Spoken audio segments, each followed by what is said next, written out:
우리 오늘 하나님 말씀 사도행전 9장 32절에서 43절까지 말씀을 봉독을 했고, 우리 말씀 가지고 베드로 사역과 하나님 나라라고 하는 제목으로 우리 하나님 말씀 증거하겠습니다.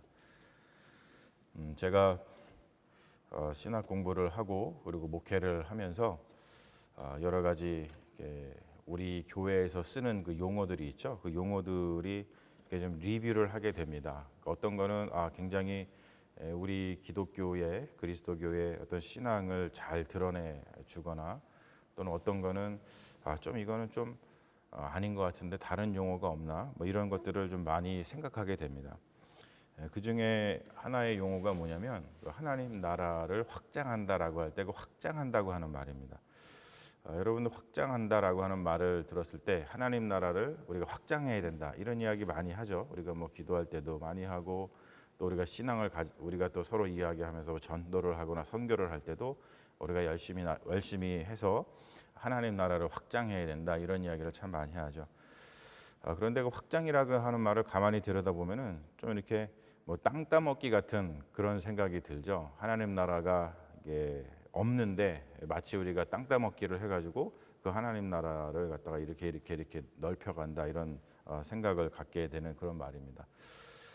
그래서 이 하나님 나라라고 하는, 하나님 나라를 확장한다라고 말할 때 이 확장한다는 개념을 우리가 좀 다시 살펴볼 필요가 있다고 생각을 해요. 좀 반성이 필요한 신학적인 용어가 아닌가 그런 생각을 합니다. 왜냐하면 하나님 나라는 이게 드러나는 것이지 이게 확장되는 것이 아니죠. 한번 생각을 해보십시오. 하나님의 통치 아래에 있지 아니한 우주의 온 영역이 없죠. 온 우주의 영역은 다 하나님의 통치 아래에 있습니다. 단지 우리가 그것을 깨닫지 못하고 있을 뿐이죠. 그래서 복음이라고 하는 것은 하나님 나라, 좀 뭐냐면은 우리가 복음서에서도 보면 하나님 나라가 감추어져 있다 그러죠.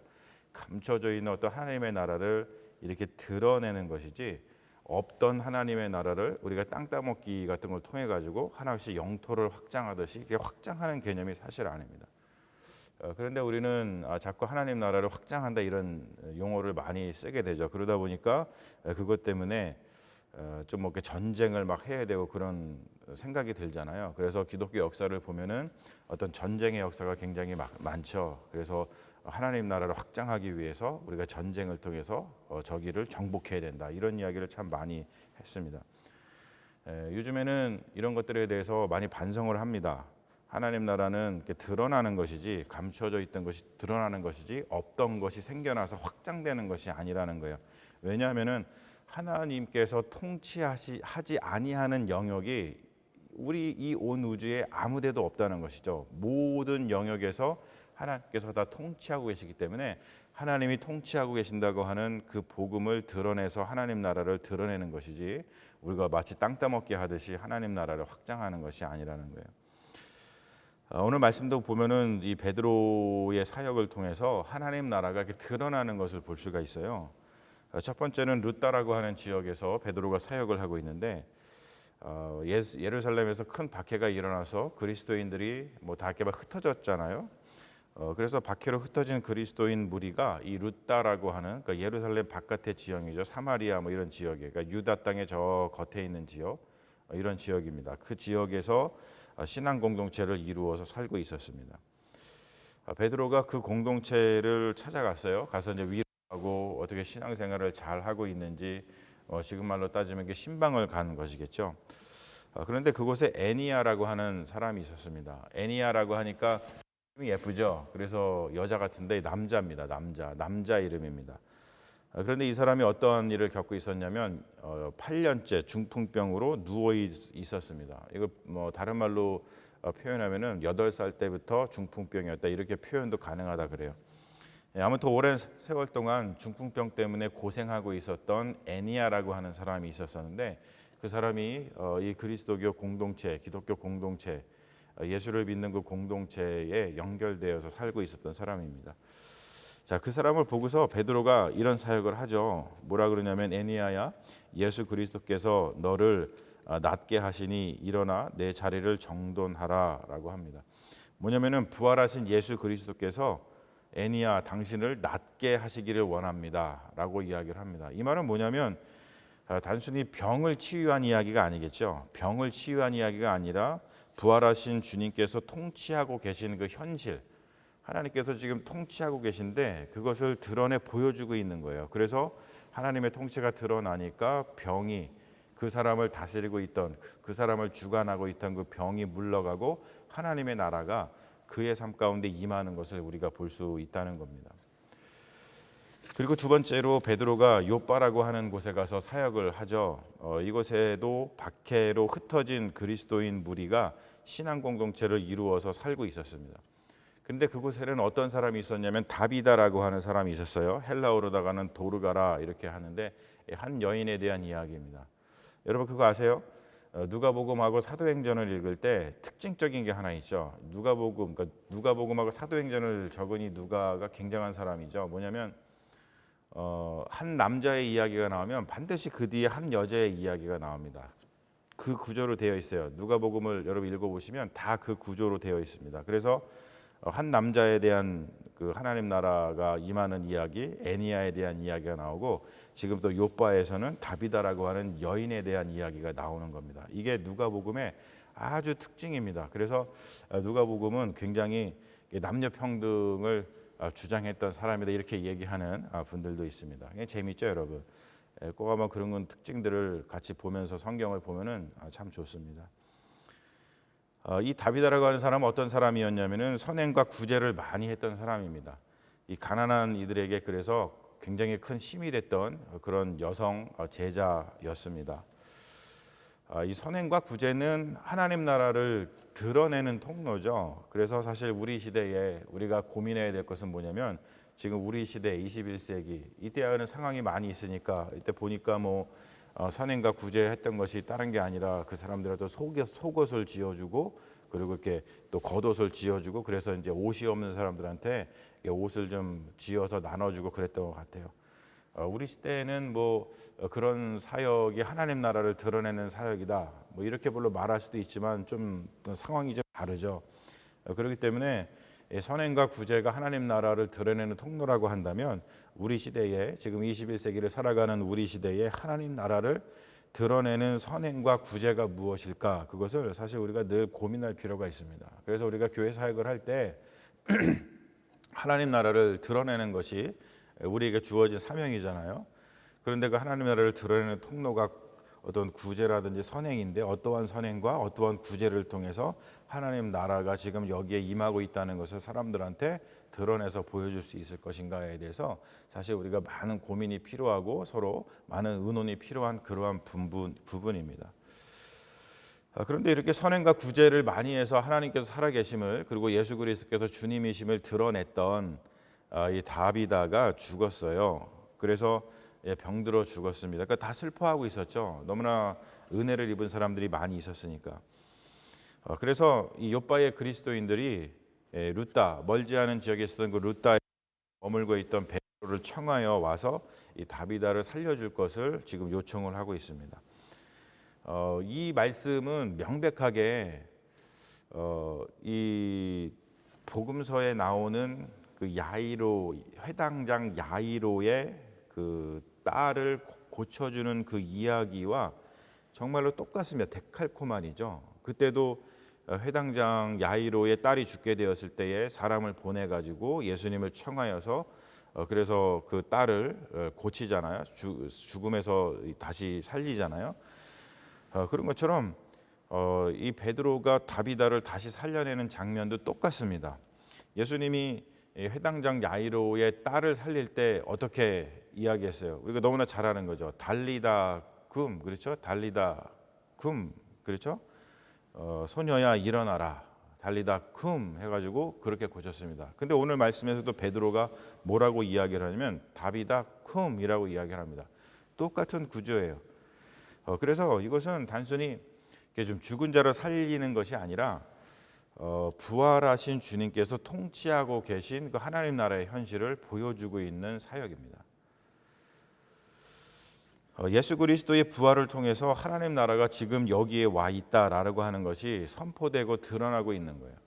여러분 우리가 이 말씀을 통해서 병이 났네, 죽은 사람이 다시 살아났네, 어떻게 병이 날 수 있지? 어떻게 죽은 사람이 다시 살아날 수 있지? 지금 우리는 이 일을 할 수 있을까? 만약에 뭐 제가 여러분들한테 병이 나라 뭐 이렇게 하거나 누가 죽었어요. 그런데 다시 일어나라. 그러면은 병이 안 날 수도 있고 뭐 죽은 사람이 다시 안 일어날 수도 있겠죠. 그런 확률이 사실 더 많이 있죠. 그런데 왜 사도 이 누가는 이 이야기를 전하고 하는 것을 우리가 생각할 때 분명합니다. 그 목적은 예수 그리스도의 부활을 통해서 하나님 나라가 지금 여기에 와 있다라고 하는 것을 선포하고 지금 하나님 나라를 드러내고 있는 중입니다. 우리는 사실 그것을 믿고 그것을 고백하고 그 하나님 나라를 살아가는 사람들이죠. 그래서 우리를 그리스도인이라고 부릅니다. 사도행전에서 누가가 밝히고 싶은 것은 뭐냐면 바로 하나님 나라의 현재성이에요. 하나님 나라는 저 먼 미래에 있는 것이 아니고 하나님 나라는 이미 여기에 와 있다는 것이죠. 부활의 현실이 예수 그리스도께서 부활하셔서 하나님 나라가 지금 여기에 와 있다라고 하는 것을 선포하셨듯이 그 부활의 현실이 우리의 삶의 한복판에 와 있다라고 하는 것을 이 말씀을 통해서 이 에피소드를 통해서 우리에게 전달해 주고 있는 것입니다. 그래서 우리가 영성이라고 하는 것, spirituality, 우리가 기독교 영성이 있어야지 우리가 영성을 쌓아야지 이런 말을 많이 합니다만 영성이라고 하는 것은 뭐냐면 분명해요. 기독교의 영성은 뭐 이렇게 막 영험한 능력을 가져가지고 뭐 다른 사람이 할 수 없는 어떠한 그런 능력을 많이 나타낸다. 뭐 그런 것도 그런 것도 뭐 가능하겠지만 그런 것보다도 더 근본적인 영성의 의미는 뭐냐면 지금 여기에 와 있는 하나님 나라를 얼만큼 현실성 있게 경험하고 그리고 그것을 살아내고 그것을 우리가 드러내고 있는가, 그것이 우리 기독교인의 영성이라고 하는 거예요. 여러분들의 영성을 한번 이렇게 오늘 말씀을 통해서 들여다보세요. 나의 영성은 어느 정도일까? 나는 정말 하나님 나라의 현실, 그러니까 하나님 나라가 정말 현실적으로 내 삶에 다가와 있을까? 그래서 내가 살아가면서 이 지금 하나님께서 통치하고 계시는구나. 그래서 하나님께서 통치하시는 그 하나님 나라를 내가 살고 있구나라고 하는 그 하나님 나라의 그 현실성을 내가 얼만큼 이렇게 진실되게 깨닫고, 현실이죠, 리얼리티죠. 그것을 깨닫고 우리가 살아가고 있는가? 그것을 우리가 한번 생각해 볼 필요가 있다고 하는 겁니다. 병이 낫고 죽은 자가 살아나는 것은 하나님 나라의 현실입니다. 그 뭐냐면 하나님 나라에는 병도 없고 죽음도 없다는 것이죠. 다른 말로 표현해서 하나님 나라는 어떤 나라냐면 우리의 생명을 괴롭히고 파괴하는 것. 그걸 뭐라 그래요? 악이라 그러잖아요. 그렇죠? 악. 그런 악한 것들이 없는 것이 하나님 나라의 현실이라고 하는 거예요. 그런데 우리가 지금 경험하고 있는 이 세상은 하나님 나라와는 좀 보면은 너무 동떨어진 것 같죠. 병이 우리가 들어서 고통을 받고 또 누군가는 죽고 우리도 결국엔 죽게 되는 것 때문에 우리가 슬퍼하고 그리고 또 우리가 괴롭고 우리의 인생이 뭐 외롭고 여러 가지 그런 현상들이 있습니다. 하지만 그렇게 우리가 느껴지는 현실이다 할지라도 우리가 하나님 나라를 현실성 있게 산다는 것은 바로 그런 소망을 갖고 사는 것이죠. 그렇지, 하나님 나라는 내가 지금 병이 들었고 또는 내가 죽음을 경험하고 뭐 우리의 삶 가운데 여러 가지 힘들고 어려운 일이 있다 할지라도 하나님 나라는 바로 그런 것이지. 그래서 하나님께서 나의 병을 고쳐주시기도 하고 그리고 하나님께서 내가 죽을 수 있었는데 내가 살려주시기도 하고 그리고 실제로 우리가 예수 그리스도께서 다시 오시는 날에는 모든 생명이 다시 부활의 몸을 입고서 완전히 하나님 나라에 들어가는 그러한 믿음을 가지고 살아가는 것이 우리 그리스도인들의 신앙이고 그것이 영성입니다. 우리는 예수 그리스도 통해서 이 현실을 경험하고 믿는 그리스도인들입니다. 그러므로 여러분, 우리는 이러한 현실, 즉 뭐냐면 하나님 나라가 우리의 삶에 계속 드러나도록 주님께서 우리에게 주신 모든 것을 사용하면서 바로 이 복음을 전해야 하는 그런 사명을 가지고 있는 사람들입니다. 그럴 때 하나님 나라가 드러나고 그리고 그 드러난 하나님 나라로 사람들이 이렇게 들어와 살게 된다 그러죠. 오늘 말씀에서도 보면은 욥바에서 사역을 하고 그럴 때 이 베드로가 사역을 했을 때 어떤 일이 벌어졌어요? 루다에서도 그렇고 욥바에서도 그렇고 사역을 했을 때 그래서 병이 낫고 죽은 자가 살아나고 그랬을 때 많은 사람들이 주님께로 돌아왔다 이런 표현을 하죠. 주님께로 돌아왔다라는 것은 다른 말이 아니라 하나님의 통치가 지금 그들의 삶 가운데 감추어져 있었는데 그것이 드러나서 이 사람들이 하나님 나라를 보게 됐다는 뜻입니다. 그런 것처럼 우리가 그러한 사역을 통해서 하나님 나라가 드러나고 그래서 그 드러난 하나님 나라로 돌아오는 사람들이 많아지도록 하나님께서 우리를 부르시고 쓰시는 줄로 믿습니다. 사랑하는 여러분, 우리가 그리고 우리 교회가 이렇게 쓰임 받고 이러한 삶을 사는 하나님 나라의 백성이 되기를 주님의 이름으로 축원합니다. 아멘. 우리 같이 기도하겠습니다. 사랑의 아버지 하나님, 베드로의 사역을 통해서 하나님 나라가 바로 지금 여기에 와 있는 것을 저희들이 다시 한번 두 눈으로 확인합니다. 아버지 하나님, 하나님 나라는 드러나는 것입니다. 이미 여기에 와 있고 감춰져 있지만 우리가 아직도 믿음이 없고 우리 눈이 가려지고 또 우리가 죄악 가운데 있다 보니 거룩하신 하나님의 나라가 우리의 삶의 현실에서 경험하지 못하고 있을 뿐입니다.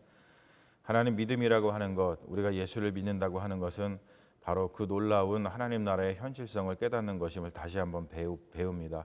주님, 우리도 주님께서 베드로처럼 우리를 부르셔서 바로 이 사역을 하시게 하는 줄로 믿사오니 주님, 우리가 우리의 영성을 다시 한번 돌아보게 하시고 우리가 다른 누구보다도 먼저 예수 그리스도를 통해서 그 부활의 현실 하나님 나라를 사는 믿음의 종들 되게 하여 주시며 하나님 나라가 지금 여기에 와 있다는 것을 온 세상 사람들에게 알려서 그들도 하나님 나라의 백성으로 사는데 부족함이 없도록 우리를 통하여서 그 놀라운 역사를 행하여 주시옵시고 또 우리 교회가 그러한 일들을 하기 위해서 세움받은 교회인 줄로 믿사오니 이제 새롭게 시작하는 새로운 예배처소에서의 우리의 사역이 하나님 안에서 복되게 하여 주시옵시고 우리가 믿음을 가지고 하나님 나라를 위해서 헌신하고 또 함께 기도하고 함께 힘을 모을 때 하나님 우리를 통해서 큰 역사를 이루어 주실 줄로 믿사오니 우리를 사용하여 주시옵소서.